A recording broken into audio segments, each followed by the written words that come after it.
હવે ગુજરાત થશે પાણી પાણી, કેમ કે વરસાદની એક સાથે 3 સિસ્ટમ થઈ છે સક્રિય.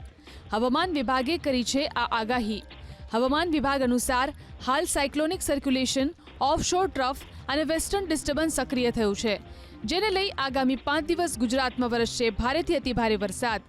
2 દિવસ બાદ સૌરાષ્ટ્ર થશે જળબંબાકાર. આજે સુરત, નવસારી અને વલસાડ જિલ્લામાં અતિ ભારે વરસાદની આગાહી કરાઈ છે. તો આવતીકાલે ભરૂચ, સુરત, તાપી, નવસારી, ડાંગ અને વલસાડ જિલ્લામાં અતિ ભારે વરસાદની કરાઈ છે આગાહી. 16મી જુલાઈએ રાજકોટ, પોરબંદર, જૂનાગઢ, ગીર સોમનાથ, અમરેલી, ભાવનગર, બોટાદ, ભરૂચ, સુરત, તાપી, નવસારી, ડાંગ અને વલસાડ જિલ્લામાં અતિ ભારે વરસાદ વરસશે. તો 17મી જુલાઈએ દ્વારકા, જામનગર, પોરબંદર, રાજકોટ, જૂનાગઢ, ગીર સોમનાથ, અમરેલી, નવસારી અને વલસાડમાં વરસશે અતિ ભારે વરસાદ.